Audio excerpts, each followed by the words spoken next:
Crank up the volume and get ready for real-world bird hunting by listening to the Wingmen Podcast by Eastman's. Now your host, Todd Helms. Hey guys, today's episode of the Wingmen Podcast is brought to you by Savage. That's right, Savage Firearms.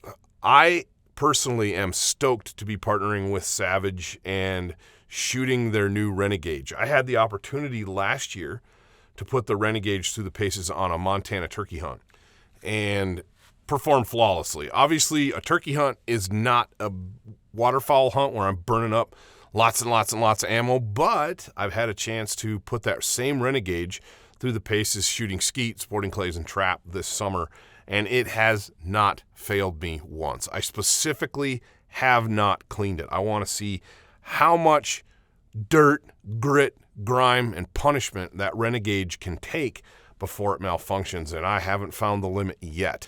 I've been super impressed with the fit and feel of the Renegade. This thing's just tough. It's tough as nails, and if I'm looking for a waterfowl-specific shotgun, I'm looking for something that I can use as a canoe paddle if I need to, and the Renegade is going to do that and still go bang at the end of the day. You know, there's been lots said over the years about shotguns, but for me, I need a gun that shoots where I point it, that goes bang every single time, and that throws good, even, consistent patterns. And the Renegade has all three. Plus, I can customize the fit with the stock, and that is huge. Because if you don't have a shotgun that fits you, you're probably not going to hit very much. And that's a problem. Shotgunning's an art, rifle shooting's a science. Savage has kind of blended the two with the Renegade and brought all kinds of crazy features to bear with the new Renegade. Go online, check it out at savage.com, but more importantly, get your hands on one. See how they feel. Check it out for yourself. I have been super impressed so far, and I'm looking forward to putting that Savage Renegade to work over the course of the next season. Hey everybody, welcome to another episode of the Wingmen Podcast, and I am joined today by the one and only great and powerful, to steal a line from Joe Rogan, Wade Skeen, with Skeen Gundogs and Outfitters. Dude, a man of many talents. Thank you for jumping on with me today. I really appreciate your time. Thanks for having me, Todd. I appreciate it, man. Like we were talking about a little bit before, pretty excited about this, being an Eastman's fan for a long time and getting a chance to sit down and chat. And you and I have talked on social media for freaking years now, and I don't think we've ever actually got on the phone or anything like that. I know it. Glad to get to talk with you finally. Yeah, absolutely. Well, before we go any further, introduce us to yourself, introduce the listeners. Who are you? What do you do? Where are you at? So, Wade Skeen, we live in Derby, Kansas, which is just south of Wichita. If you can't tell by the accent, I'm not originally from here. I grew up in Mississippi, joined the Air Force when I was 17, moved around a little bit, Louisiana, Hawaii, and then got stationed here, 11 years ago. My wife was sitting over here working on the computer next to me, so I'm sitting here referencing. Yeah, 11 years ago last month, and kind of fell in love with it pretty quick here, and did 8 years here in Kansas while I was still in the Air Force, and then retired from that in January of 2021, and then kind of had worked on the idea of starting guiding for a few years prior to that. Did a little bit part-time and helped some other outfitters out, and kind of figured out whether or not it was something that I really wanted to do. You know, get everybody that tells you, you know, it'll turn your passion into something you hate because it's a job and stuff like that. So did it on the side a little bit to kind of get the feel for it and see if it was something that felt like would work for us and we'd enjoy. And turned out it honestly just makes it where I like it that much more. It's just one more dynamic to something I'd want to be doing anyway.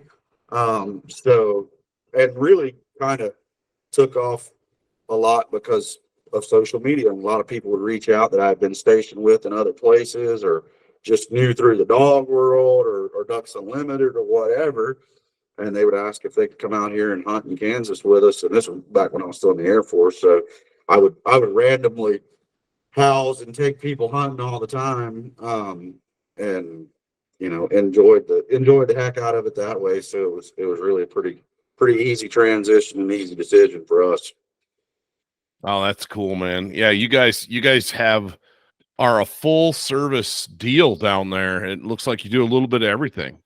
Yeah, we started out just waterfowl, and we did that really all through last season, which was our third full season of doing it. Not always, for the last 6 or 8 years, turkey hunting's always kind of been my thing that I just kind of took people out on.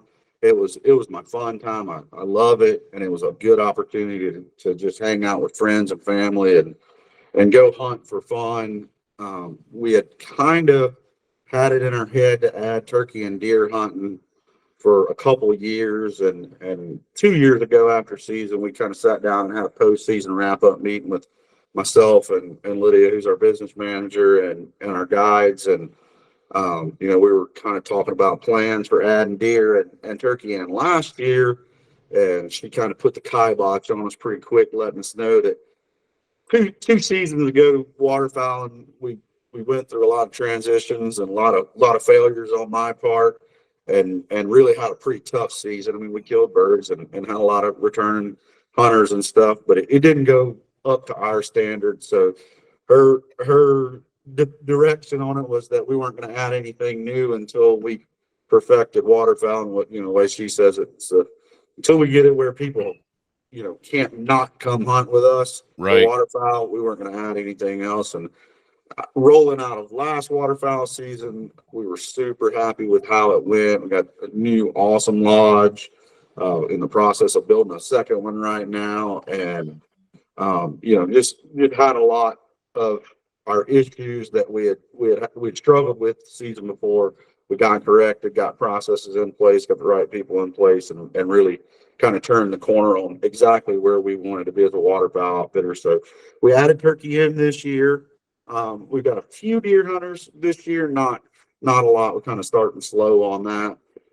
We do a lot of upland hunting already as an add-on to our waterfowl hunts, and then also some solo upland hunts as well. So yeah, kind of going full service on it now. Took a little step back on the dog training side of things.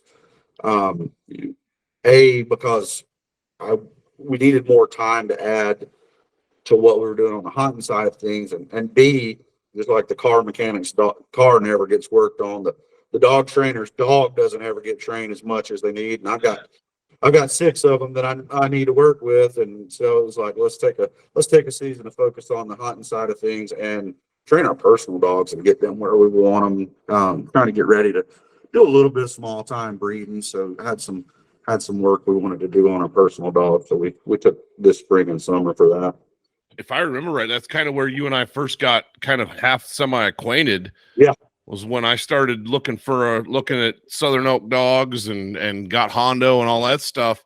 We kind of ran in the same circles there for a little bit. Yep. And I think that's kind of where we got going. Man, you are so spot on. It seems like every guy I talk to that trains dogs, the same thing as a contractor. The contractor's house is never finished, Yeah. You know what I mean? Yeah. The trim work is always the last thing to go. And in your line of work, man, you got to have a dog that's like finished, that's ready to rock. Yeah. Well, and really multiple, honestly. Yeah. I've got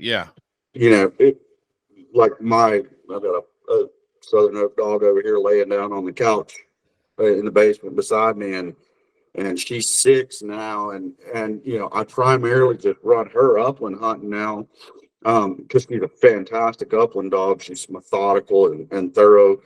But if we have a couple of days of hard upland hunting, man, I can't ask her to go, jump in the water and then turn around again.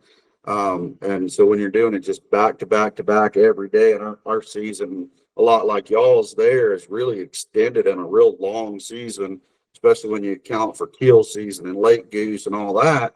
We hunt from the 1st of September all the way through mid-February for birds. So the wear and tear on the dogs is real. So having multiple to be able to reach back into that stockpile and pull a fresh dog out, when you need to is huge. And we allow our guests to bring their dogs out. And we probably got one of the more liberal policies for a waterfowl outfitter on that. But at the same time, even if I've got 2 guests that have their dogs out there, I'm still going to have one of my dogs out there in the field with me, because if a sailor goose blows a half a mile away, I'm going to take my dog to run that bird down so that they can keep hunting, things like that. So, I mean, you put the miles on them doing this for sure. Oh, there's no doubt about that. Yeah, I was kind of surprised, because most places you look at say, no, leave your dogs at home, and for good reason, and you start adding in dogs, you get a lot of different dynamics. You don't know who's bringing what into the mix. And I like how upfront you are on your website when you're talking about that, about in your FAQ section, talking about dogs. So you got to get asked all the time, hey, can I bring my dog? And you're telling people, I'm going to let you tell it, but I was just impressed by it.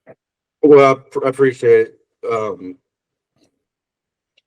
It's pretty simple with us. Like, I mean, a lot of why we started this is because of our friends in the dog world through Cornerstone Gun Dog Academy and stuff like that. And you get guys in other parts of the country, especially, that they put their heart and soul into training these gun dogs, and have this amazing gun dog, but maybe they live in southern Georgia or something like that, where the best they can hope for a lot of days is to go out and shoot 2 wood ducks or something like that. And they don't ever get to see the potential of all the work that they put into that dog, outside of maybe if they hunt test them and things like that, but it's just not the same.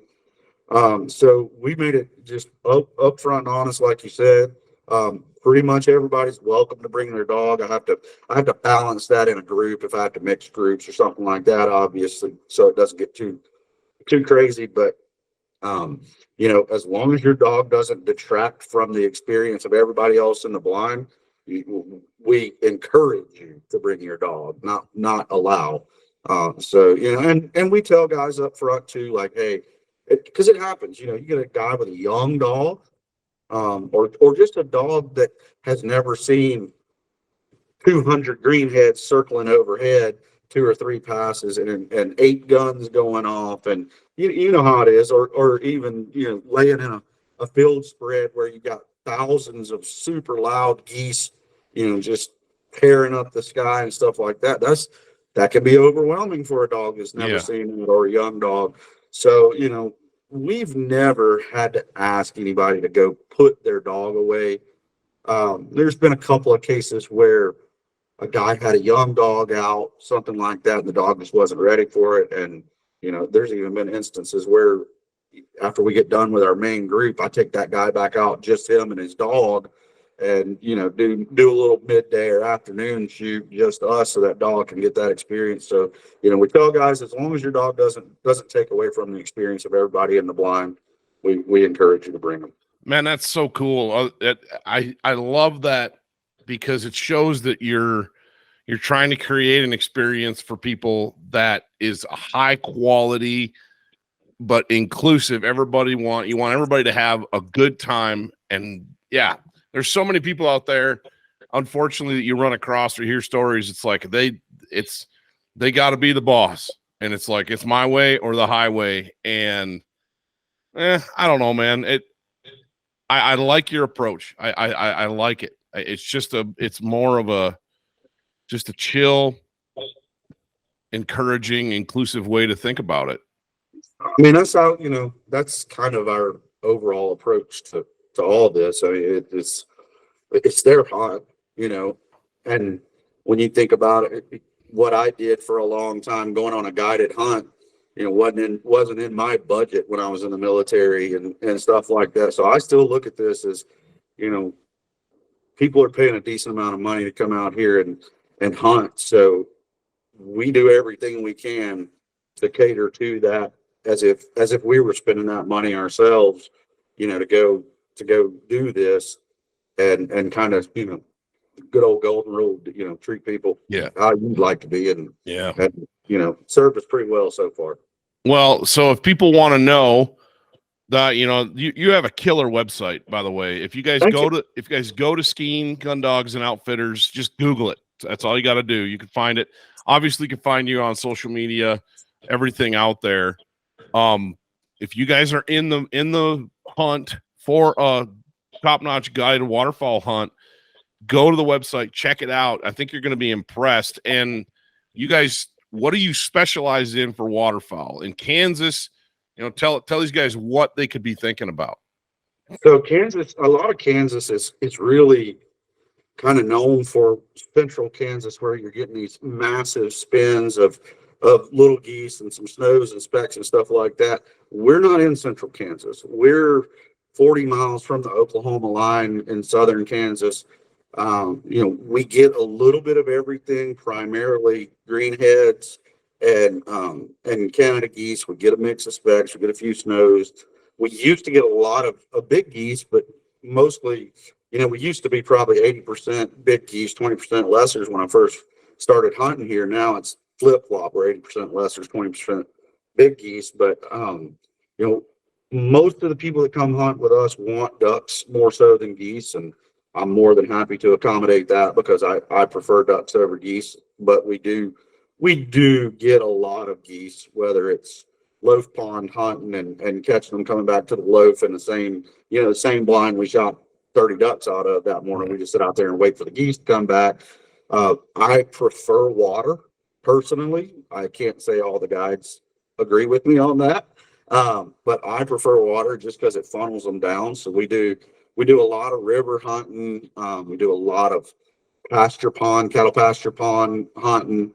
Mostly all, we do some feed fields. I'm not going to say we never do, because we do, but majority is going to be over water, and we're just about always going to be hunting that loaf pond, because if you don't disturb the roost, you don't disturb the feed, you can shear that sheep many, many times. Oh, buddy. Yeah. And I think people are starting to catch on to that. You know what I mean? I don't know, at least when I first started, it was chasing feeds, and you wear them out. You might get 2, maybe 3 shoots on a feed, but man, I mean, we were smart enough not to mess up roosts, which I can't believe it looking back, but we were. But yeah, feeds. Not everybody's caught on to that philosophy. No, but I love the approach that you're talking about taking, where I was talking to some guys from Michigan the other day, and talking to Michael McNeil in North Dakota. We were talking about early goose the other day, and man, we used to just wear them out on loaf ponds. Just wear them out. They were always roosted on, seemed like big water somewhere coming off of a lake or pretty good sized pond. And you could do feeds like you're saying, but you wear them out on a feed. Maybe opening morning you'd hit a feed because you knew it was going to be just lights out, Yep. And then after that, man, it seemed like we spent a lot of time hitting loaf ponds. And I liked that, because like you said, it funnels them down. You know exactly where they're going to come, where they're going to be, when they're going to show up. Yeah, it's awesome. Me personally, if given the options, and I've got options to put guys on quality hunts, what I'm usually going to do is try to save that feed field till the weather gets right. I want to wait till it's spitting sleet or snowing or raining or whatever. Especially with mallards. With mallards. Yeah, we get a lot of bluebird sky days here, and a lot of times those ducks won't hit those feed fields until sunset. Yep. And so we really try to target them on the inclement weather days. And the other beautiful thing about the loaf ponds is it's more what you want to call a gentleman's hunt, where birds are trickling back in 3s and 4s and 5s. And we get occasional bigger flocks that are going to come in, especially later in the morning. But you get to sit there and pick off those pairs and 4s and 5s all morning. And guess what? We sit out there from 7 a.m. till noon. You got 5 hours of hunting in. The guys are super stoked about it. I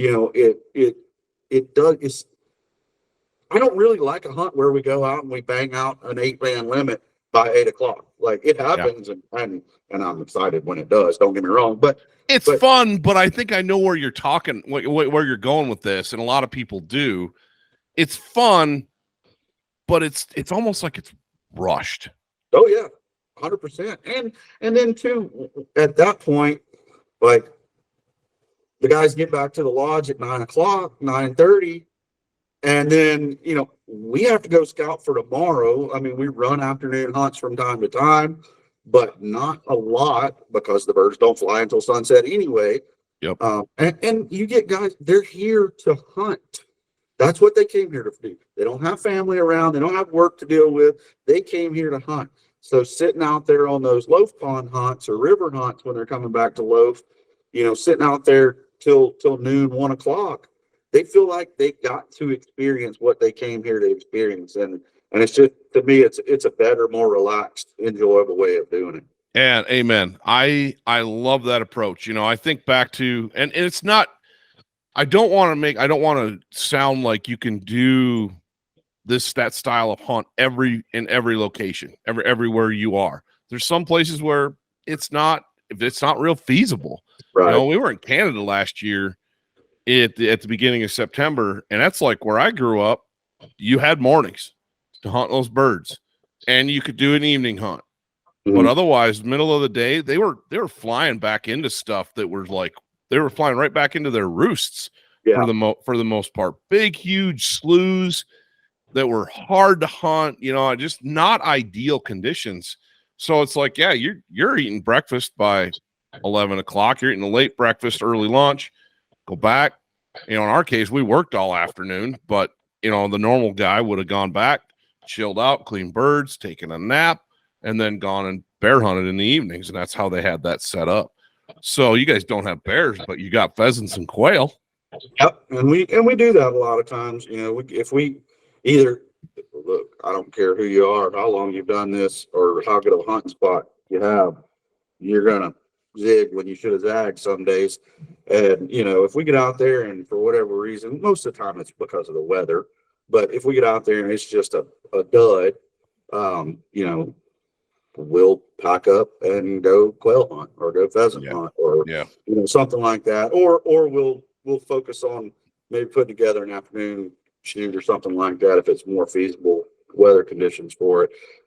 But majority of the time we're gonna get that consistent bird flow coming back to those loaf ponds, even if and a lot of times we're trafficking on those loaf ponds. Mm-hmm. If we know if I know where the roost is and I know where the feed is, and say they are going back to the roost to loaf midday, which does happen sometimes, a lot of times, we get under them on a bigger piece of water and throw the kitchen sink at them. We put a bunch of socks out so we're getting motion, and we got spinners and jerk rigs and splashers, and we're screaming at them on the calls and stuff like that, and flags, and anything we can do to catch their attention. But guess what?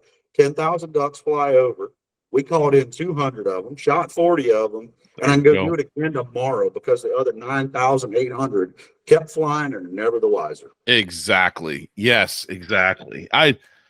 And that goes back into as well the experience of it. And for a guide, you're putting it out all the time, you're picking it up all the time. That wears you out. But for a client, that's the full experience, man. That's the full Monty.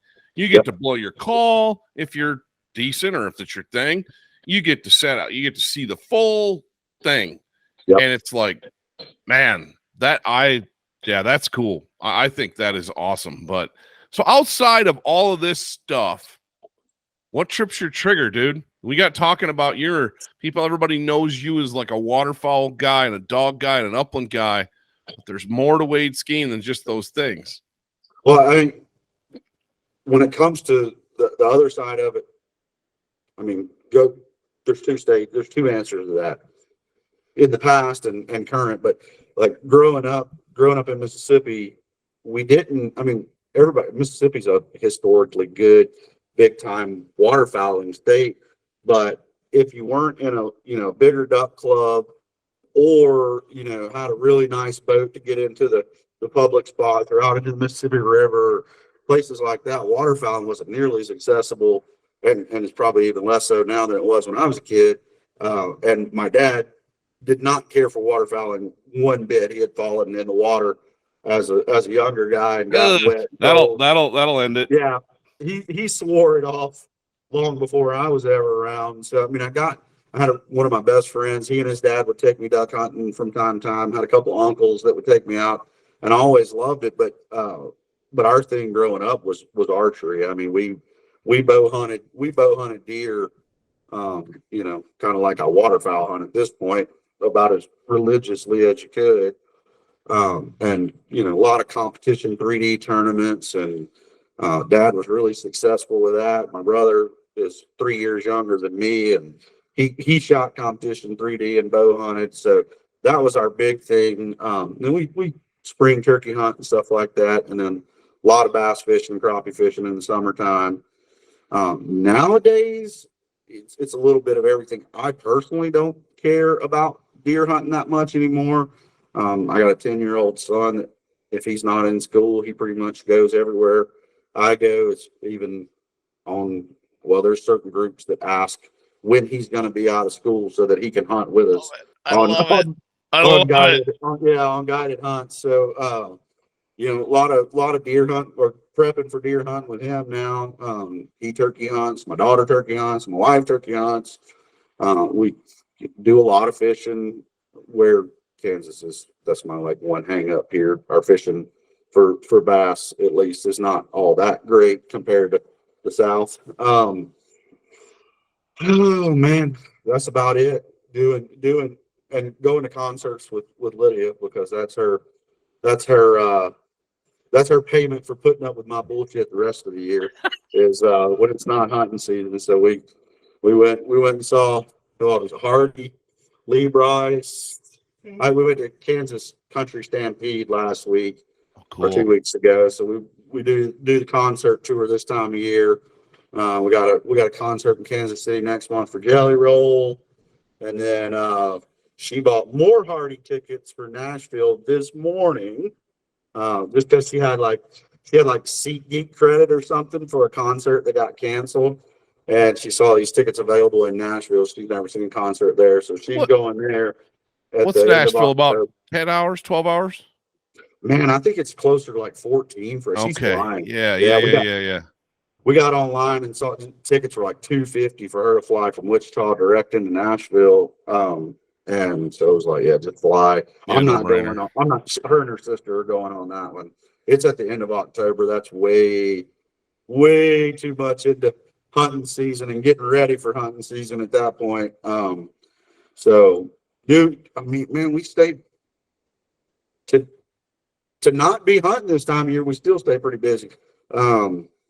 What else? Oh, we got another Hardy concert in mid-October in Jonesboro, Arkansas. I am going to that one. Nice. Yeah, and then a couple smaller ones here in town. So that's her thing, and I enjoy the heck out of them too. It's just not something that in the past I normally would have, you know, gone through the hassle going to. But she puts up with my crap. So it's a fair. There's gotta be a give and take, dude. There's gotta be a give and take.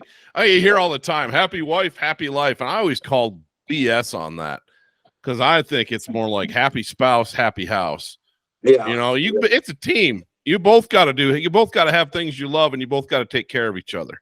But if it's going to last, we've been married for 18 years, been together for 20, and she's still putting up with me at this point. So that's awesome, dude. That's so cool. Yeah, man, you are so right about it's for not being hunting season. It's a busy time of year.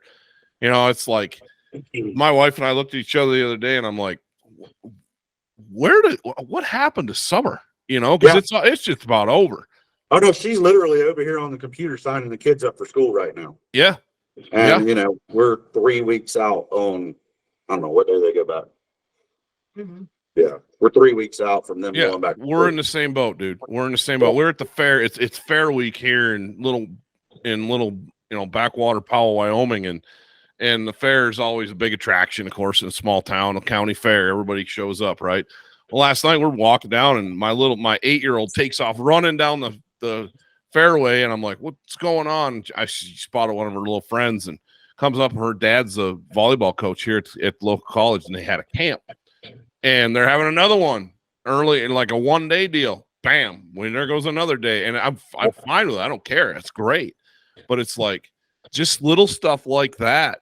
Managing your family stuff, man, and doing stuff with your kids, taking them fishing, taking them camping, getting them shooting, you know. Yeah. Wild. You see a lot of kids come on hunts with dads or with grandpas or stuff. Yeah. Yeah, we've got one particular group that they actually come out early in the season before we start our main guiding schedule. And it's all dads and kids. And then we're super, super open on, you know, I've never told anybody they couldn't bring their kid. I don't care how old they are. My son has been in the duck blind with us since he was 2 years old, you know, and anytime somebody wants us to try to accommodate that, we're going to. And yeah, I mean, pretty good participation that way.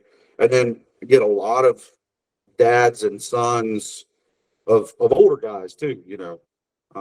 I would say two or three groups a year is just, you know, 4 sons and 4 dads or something like that, to where they're coming out as their kind of annual trip to go do something type deal. So a lot of that.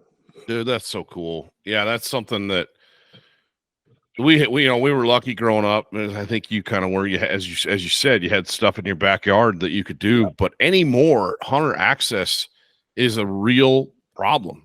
You know, especially getting kids involved. And I don't have to worry about it here. You know, you don't really have to worry about it there where you are. But man, there's folks that don't live. I think about my buddy that lives in north of Atlanta, and he's bringing his son out here to come fishing here in a couple weeks. And they do a lot of fishing. Fishing's real good down around where they are. Yeah, they got great fishing, but hunting opportunities, next to nothing. Yeah. This kid's so involved, so absorbed, and so involved in baseball and football that consumes his life. I don't think he's ever really hunted much. And his dad's an avid hunter, you know, but the opportunity to take him doesn't exist.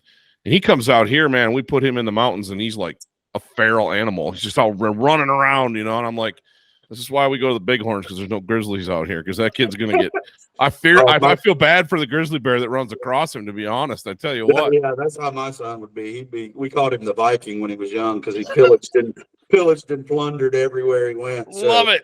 Yeah, he'd be the same way. But no, I'm talking about a while ago, you know, my younger brother, myself, when we were kids, from the time I was 8 and my younger brother was 5, there was nowhere my dad went that outside of work that we didn't go, whether it was hunting, fishing, scouting, food plots, you know, whatever he was doing. He God bless his soul. He does not seem like that patient of a man. So I'm really surprised he didn't kill us when we were that age. But yeah, I mean, we were tagging along right there with him, no matter what. And for the most part, my son's been that way. My daughter, she likes going out. She's 16. She likes going out. She likes hunting. She does not care for waking up early in the morning. So as long as it's an afternoon activity, she's game for it. But she ain't got no time for no 4 o'clock alarm clocks. I think I'm probably gonna have one like that. My oldest especially. You know, they're the same thing. I drag them along all over the place. We do lots of fun stuff, but the early morning stuff, as long as there's chocolate milk and donuts involved, you know, and lots of fun, they're pretty good. But they're still young enough where they just get up. You know, there's like, okay, you just drag them out of bed. I think those teenage years that are coming are probably gonna be a little bit of a challenge. But yeah. No, that's cool. Yeah, it's interesting. It's interesting because I like to hear about that. You know, I'm a family guy like you, and it's always interesting to me to see what other people are doing. You know, when it comes to that, are they bringing their kids hunting? Are they taking their kids hunting? Are they getting stuff involved? And you know, it sounds like you guys encourage that, and it's part of the deal. And yeah, it's super cool. But Yeah, I learned really early on in the process that as long as I took my son with me, the youngest, I could pretty much get away with going and doing anytime or anywhere. So, even talking about access a minute ago, a lot of people kind of moan and complain about access in Kansas. But dude, when he was 2, 3, well, even younger than that, when he was an infant, like I would get off work and throw him in the back seat of the truck in his car seat, and we'd hit the road and go knock on doors and scout and do all those things. Um, you know, a lot, 3, 4, 5 times, a week. And so he's been a part of it, whether he wanted to or not since the get go. nah, that's awesome. That's so cool. So when does you guys' season start? When are you going to start guiding hunts, and when does everything fire up down there for you?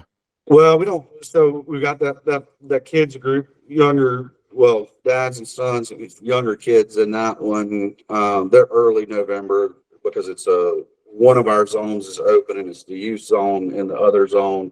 That'll be like the first weekend in November, I think, and then after that, we've got a couple of small groups that are non-lodging that we're doing some wild quail hunting with one of those, and then I think I've got one other local group I'm taking out on some waterfowling prior to that. Our main guiding, we don't start until the Saturday after Thanksgiving every year. We got teal coming up, in a month and a half, dove, and then our season opens here, I think October 26th or something like that. But we don't this area, our season honestly opens a little early. We don't have a consistent enough amount of birds to justify, guiding on until after Thanksgiving. So that's when we go to full groups and lodging hunts and all that jazz. And we'll guide ducks from then until January 29th, I think is the last Sunday in January is when our season closes out. And then we've got a late goose season that runs through February 13th, 14th time frame. We'll keep hunting those. And then we have controlled shooting area where we can do release bird upland stuff. So we'll do that all the way until turkey season kicks off 1st of April, and then we'll roll right into turkeys. No, that's cool, man. Yeah, it's same type program that we've got out here, when it comes to not only having birds, but when it's open. For years and years and years, it was just, we would be closed by the time our birds really got here and showed up. And so most guys were like petitioning the state, hey, you get to pick your dates that the federal government lays out for you. Let's push this back a little bit. I don't care about that October stuff. Yeah. We don't have any birds anyway, so I'm with you 100%. The one thing you guys have that's interesting is the teal, that early teal. I would like to see us, because we have similar places, similar deals in parts of Wyoming. Montana's got a little more water than we do, but where if we could get out that Labor Day weekend, even if it was for like 2 weekends, first 2 weekends of September, or the last weekend of August, first weekend of September type deal, man alive, there's some spots where you'd have a good time. You definitely have a good time, but we do not have anything early. Then we have dove season opens on the 1st. Yeah. But it's not like, it is not like places where they have doves. Right. And honestly, probably the thing that I do the most of early like that is mountain grouse. If I don't have an elk tag in my pocket that I'm going to go bow hunt for, I'll probably take the kids up in the mountains and we go hunt mountain grouse, and that's a good time. They enjoy that. But yeah, otherwise it's flip flopped, and like big game stuff is September, October, first couple weeks of November, and then it's all birds all winter long.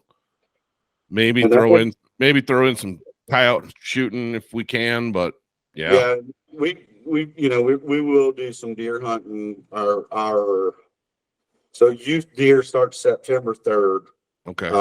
And so I think there's 12 days of youth deer early. So I'll take him out for that, and he can hunt with a rifle during that time, which is really cool. Hopefully get him a nice buck and velvet. We've got some good ones showing up on camera, and then That's cool. got a couple of deer hunters that we're going to get out. So we'll be doing that some in our regular muzzleloader archery opens here September 13th, I think, this year. So we'll be doing that through September, October, and early November as well. Halloween to Veterans Day, or November 15th time frame here, is kind of the golden deer hunting time, which is still bow season. The rut is really, really intense in our area. So you really get to see a lot of cool stuff. That's kind of how we got in the process of deer guiding to begin with. Was we had all these guys coming out duck hunting with us, and they were seeing these big deer running around everywhere. Yeah. Man, we need to start deer guiding. So we're gonna do it. We'll be doing that through mid-November time frame before we really get into the hot and heavy with the waterfowl. But we're almost there, man.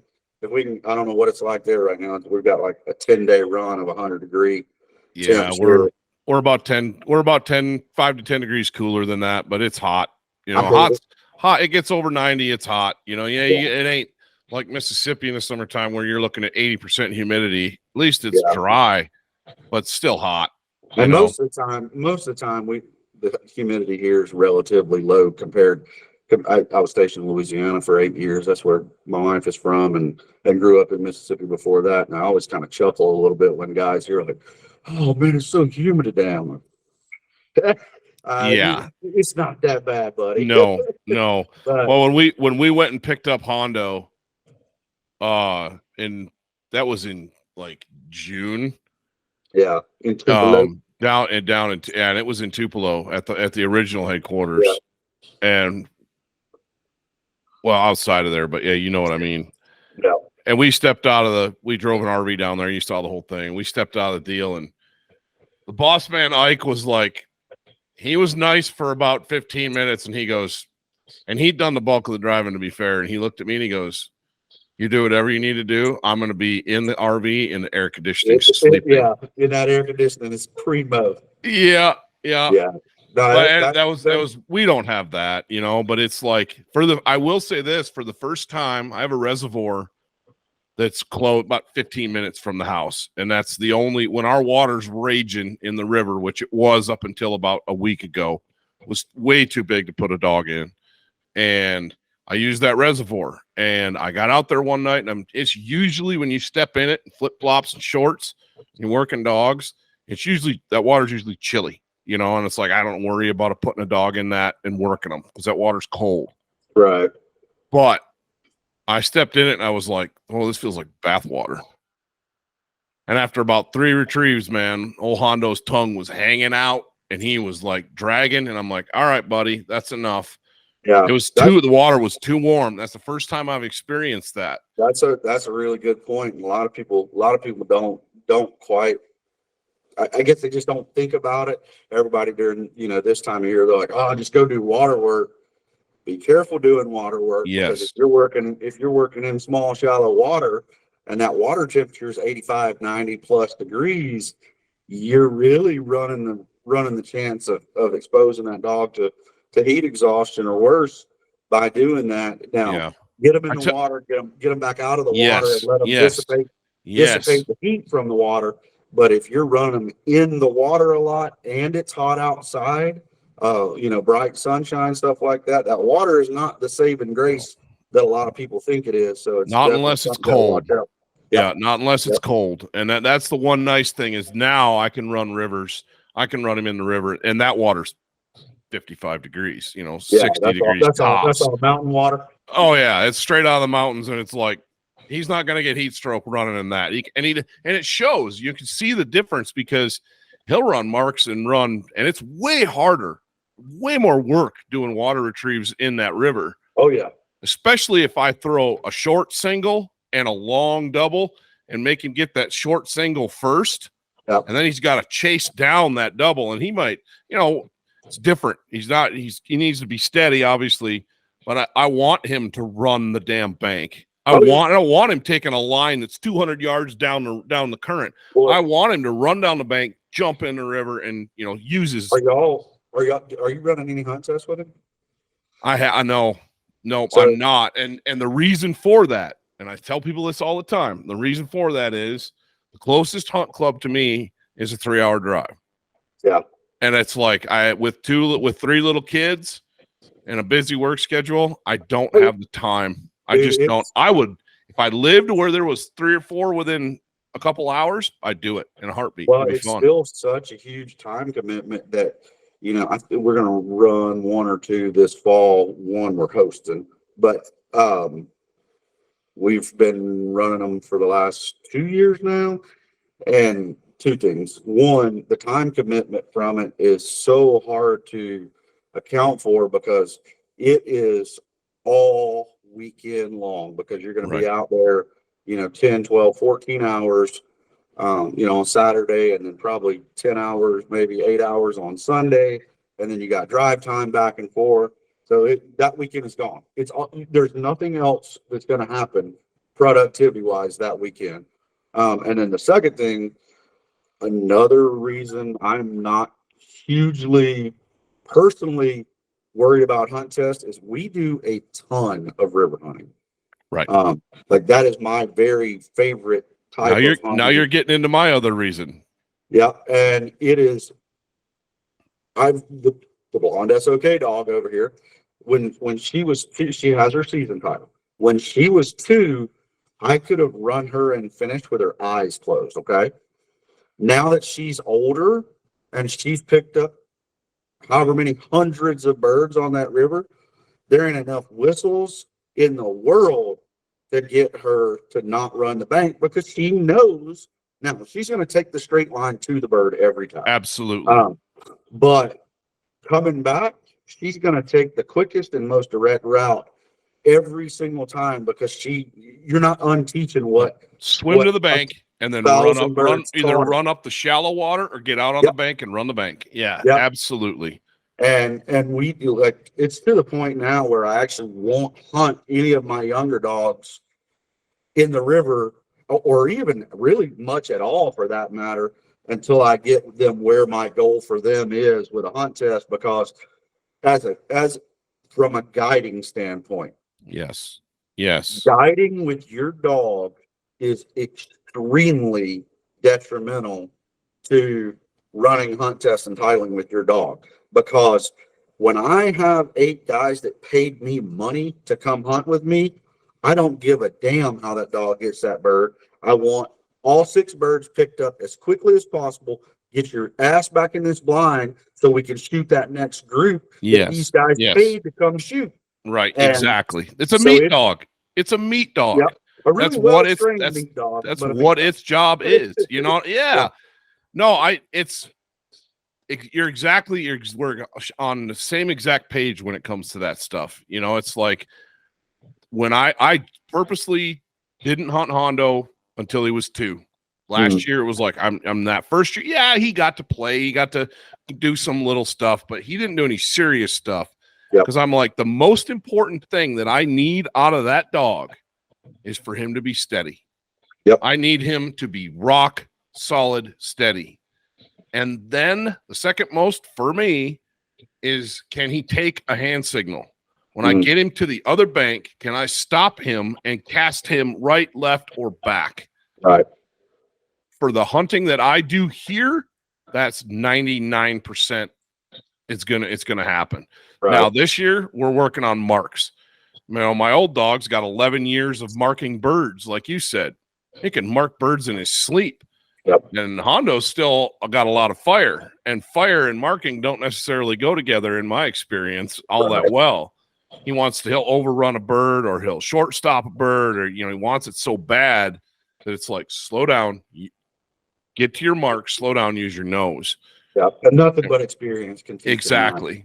So it's just and we're lucky that we train dogs, so having wingers and things like that to help out with with throwing those big long marks and stuff like that in deep cover to get the dogs to kind of work through that stuff is something that we work on a lot. But, if you're training by yourself most of the time and you're not, you don't have wingers or something like that, man, that's a tough. It is. It is. And honestly, Wade, I've gotten to the point with it where if I have to walk my dog out 200 yards to get him to the spot close, I'm fine with that. It's kind of like get him there, let his nose. I don't know where the bird exactly is, but I know the general area. Mm-hmm. Let the dog get in there and let the dog do the work. Once again, so that's another arena where guiding with a dog and hunt testing dogs clashes, because I'm the exact same way. If I can cast that dog downwind of that bird, yes, I can turn around and go back to the blind or pick up other birds that aren't far away, because he's gonna find it. I know that dog's gonna get downwind of that bird and it's gonna find it. Whereas in a hunt test, you're penalized for not casting the dog directly to the bird. Yeah. As a guide, I don't care. I want the dog downwind of the bird. It can find it on its own and work independent of me at that point, and I can go tend to whatever else that I need to tend to and trust that dog's going to do what I need it to do. Well, hunt test, that's a markdown on you. So, and now in my scenario, it's a little bit different because while I am a fan of pedigrees and hunt tests and titles. Oh, no, absolutely. Neither one of us are putting it down. Yeah. Oh, 100%. I love hunt tests. I have a great time at them. It's like a little family reunion from a dog family. But because I have hundreds of people that come through and see my dogs work every year, I don't necessarily personally need titles to be able to market puppies. So at some point, I'm not saying that point's now or when it's going to be, but there's going to come a point where I'm not going to run hunt tests from a time aspect anymore, just because people have seen the dogs themselves, and I'm gonna be able to sell those puppies to people that have hunted with my dogs and seen them hunt themselves. So, again, while I put a lot of credence in the titles when I'm looking for a dog to buy, right.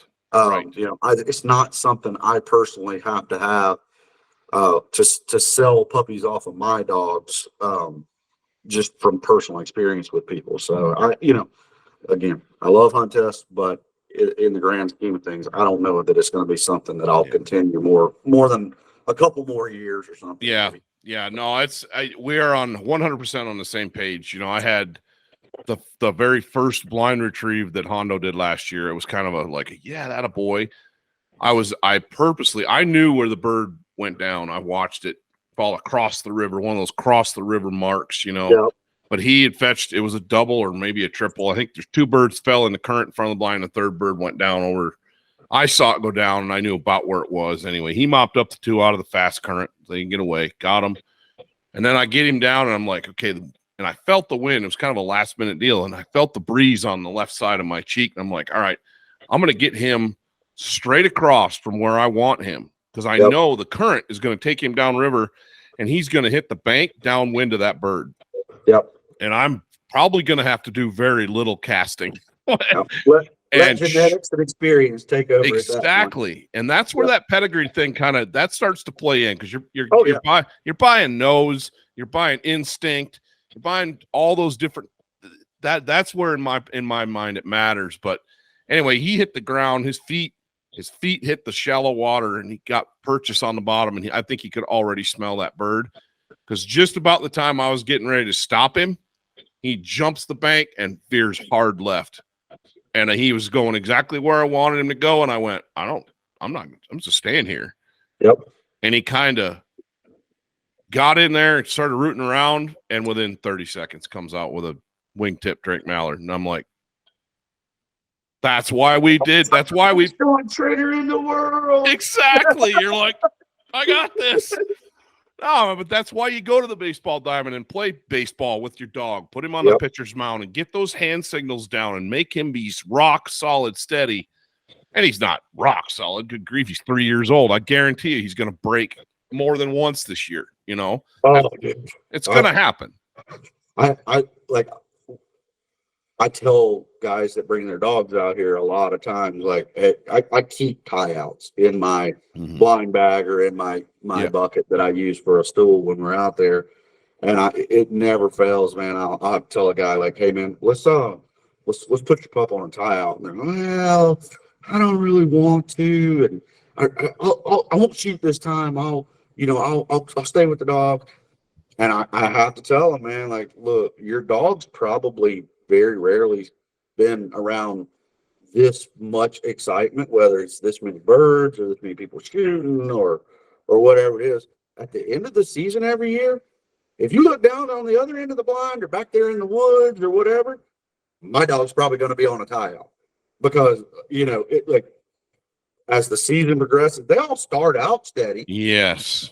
But as the season progresses, obviously, when we're out there guiding hunts, my priority is not to focus on that dog. My priority is to ensure that our guests have a good hunt and are taken care of and all that kind of stuff. By late season every year, my dogs are breaking just like everybody else's, and I got them on the tie out back there. So no, what's your take on collars, on e-collars? I use them if so I'm a big, huge Cornerstone Gundog Academy supporter. Yeah. What they've done to set up a program that's user friendly and digestible for the first time, Gundog trainer is, in my opinion, unparalleled. Yep. And they don't have instruction for e-collars. So a lot of people kind of assume that either, they're just a positive only, training program, or they're anti e-collar or whatever. That's not the case at all. It's just not something that they included in Cornerstone. Now, they now have a new product called the Hunt Test Guide with some outstanding SRS field trial hunt test guys, mainly Clark Kennington, who, is probably the best dog trainer in the country under 40 years old or 50 years old or whatever. And they that does include e-collar. Personally, I'm always going to use an e-collar.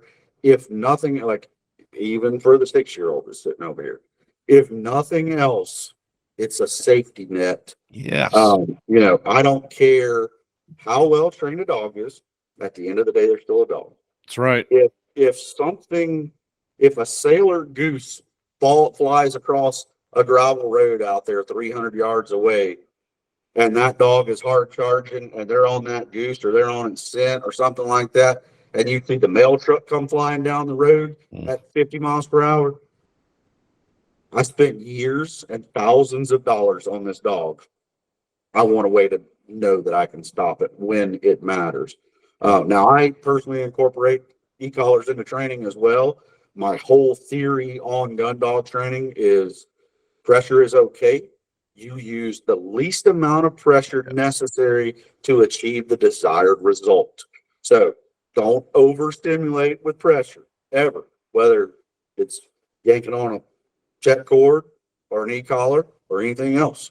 But using that e-collar as a tool to train with, you can do it without it. Cornerstone's proven that, and I know multiple guys that have run HRCH and Master Hunter level dogs that never use an e-collar.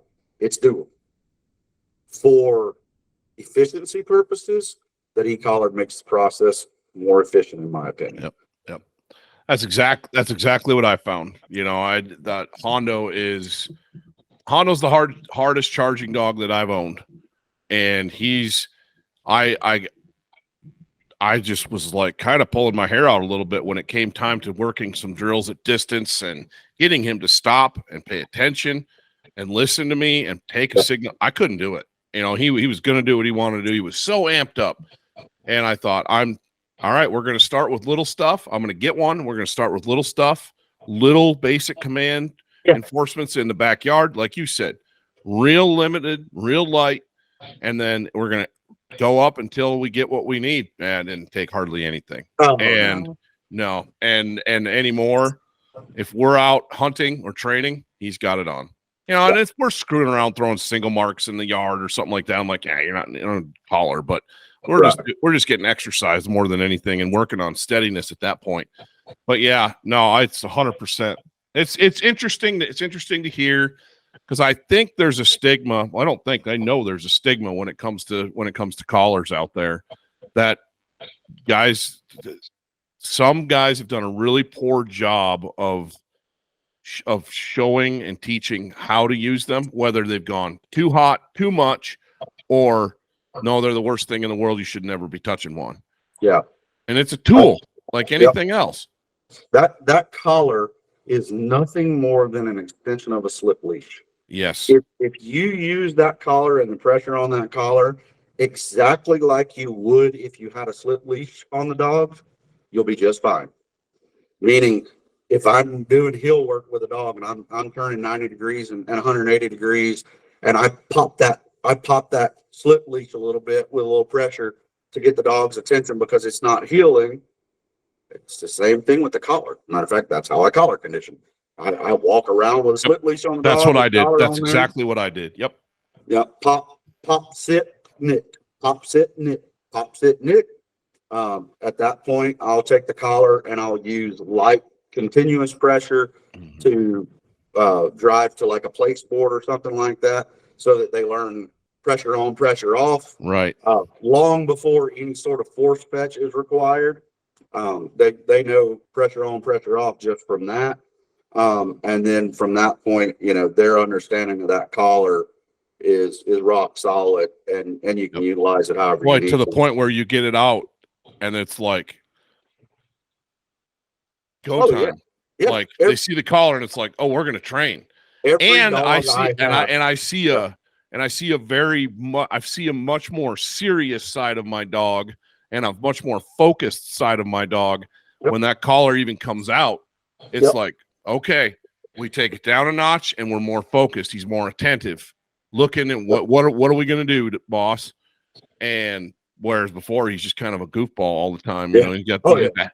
We walking him in the morning the other day, him and the old one, and this old lady comes walking down the street. And most people, when I got a lab on each side, they'll go the other side of the road. They don't want to. And she comes walking right up and, oh, happy labs. And she's petting them, and that's just him. That's why I love labs. But well, and that's another debate for its own conversation when it comes to the British versus the American. But man, I love British labs. I do too. I do too. British labs around the house and family dogs and in the truck and you talking about Hondo being so hard charging and stuff like that. That's the stigma, the old stigma with British labs. Prior to 10 years ago when they kind of hit a real resurgence, but those British dogs are soft and there's a reason for that stereotype that did exist at one point in time, especially in the water. But now that we've had this huge explosion of British breeders in the United States that are breeding for waterfowl hunting, right? We started seeing some amazing hunting potential out of British labs now, and that typically, generally speaking, always, because as soon as you say, well, British labs are this or American labs are that, somebody's going to tell you about their cousins, brothers, uncles, dogs. Exactly. It's the opposite, but that off switch that you get out of the British labs when you're not hunting, the other 330 days out of the year for most guys. As a family dog, the British dogs just, man, they check all the boxes. Yep. I agree with you 100%. I got a friend here who's got a British dog, little red fox female, and we've hunted them together, and she came in heat and he's like, man, would you consider breeding Hondo? And I was like, yeah, that's fine, man. I said, I don't think I'm going to be in the market for a puppy, but yeah, I definitely do your stud fee for you. And everything went to plan. We've got 7 little black dogs, one male, but one little female is definitely his daughter. She is like, holy smokes. I looked at him. I'm like, you need to be careful who gets that one. left the stamp on. And they're 3 weeks old. You know what I mean? You could just see it already. And I'm like, that's going to be a fire breather right there. So I gotta ask you. Where did you come up with the name Hondo? So when we were driving down to pick him up, I had a whole slew of names. Yeah. And Hondo really wasn't even on the list, but we brought a whole bunch of DVDs. Yeah. And a bunch of John Wayne movies. John Wayne, okay. And we watched, and I pulled it, and we're sitting there, and I got him, and I'm looking at him, and I had some different names, and just nothing fit him, man. Yeah. And I looked down, I'm holding him. I looked over, and there's that DVD, and I went, his name's Hondo. And it's funny because my brother named his old lab Casey. Yeah. But he named her after same deal. We were out in Iowa picking. He was getting ready to move out there, and he bought this dog. He's like, if I want to move out here, I want a dog. So he buys this yellow lab backyard breeder. She was amazing. We're riding home, and I'm driving around Chicago, and he's flipping through my book of CDs. I'm dating myself, but CDs, and I got the Chris Ledoux box set. Dang, and the one CD is the KC Wyoming sign. Yep. And he flipped it open, and he's like, Casey. And he spelled it just like the town. Kaycee. Exactly. Well, that was in the running. That might be my next dog's name. Edit that part out for me. Yeah. All right. So I had to ask about the Hondo name because if you see this picture on the wall behind me, yeah, was mine and my friend Mike Searle's dog. We bought this dog together, and he came out of Red from SOK. Well, Red's registered name is Morglen Hondo, and so I named him Hondo. When I got him, he would have been 4. He would have just turned 4 a couple months ago. Best dog I've ever had in my entire life. Unfortunately, passed away a month after he turned 2 years old. That sucks, man. And so, it's my favorite name I've ever named a dog too, by far. And I'll never name another one Hondo. But yeah, I when I saw you. I was watching the story as y'all are going down to Mississippi and everything, and then later on I saw you named him Hondo. I was like, yeah, because I don't know of any others out there. I mean, until you said that, Wade, I didn't know that story. So that's really? No, yeah, I did not. That's awesome. Yeah, that's awesome. I've always, as I watched him grow up, and you do videos and training with him and stuff. I always keep up with it just. All right, let's see what Hondo's doing. Oh, that's cool, man. I appreciate that. That's super cool. But yeah, it's and I'm not gonna say I won't keep a dog out of that litter, and my girls go over there once or twice a week just to socialize and play with puppies, but it's gonna be hard to say no when it comes down to it. But yeah, we just don't have the setup to have multiple dogs. And it's kind of like, Matt, if Mackinac was not gonna hunt at all, sure, but even at 11 years old, and he's a double T dog. Oh, I got Matt out of Sylvia. Badass double T dog. Oh man, and yeah, they're right up the road. Yeah, exactly, and he's night and day. Well, they are now. I got it back when Haynes Floyd Haynes had it. Was he in Central Kansas, or was he? He was in Sylvia, Kansas, in Central Kansas. Yep. Yeah. And anyway, I got Mackinac way back, but dude, unfortunately, I'm looking at my clock and I have a meeting that I have to be in, and I pushed it back, and you were probably, he's not listening to me. I was pushing my next meeting back, but I want to jump on again here in a few weeks, maybe after season's over, and recap and talk more, because I've really enjoyed this conversation, dude. And I don't want to cut it too short, but I think this is something we just keep touching base throughout the fall. And anytime, man, just holler at me and let me know when you want to get together. And I may have to put you on the phone when I'm scouting. No worries. Those are some of the best ones. Those are some of the best ones. We can make it happen. Heck yeah. Well, Wade, I'll let you go, but one thing, one bird, one way, what's it going to be?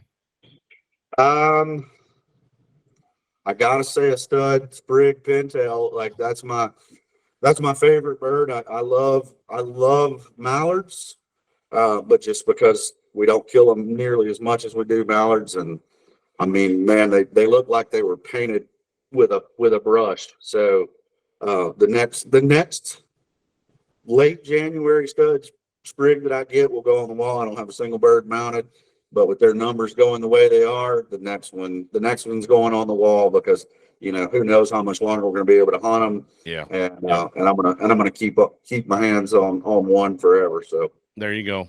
I did the same thing. I got one on the wall, and it's perfect. But well, cool, man. I'll let you go. Super appreciate your time, and I've enjoyed this conversation immensely. Me too, buddy. All right, dude. I'll talk to you later. All right. Have a good one.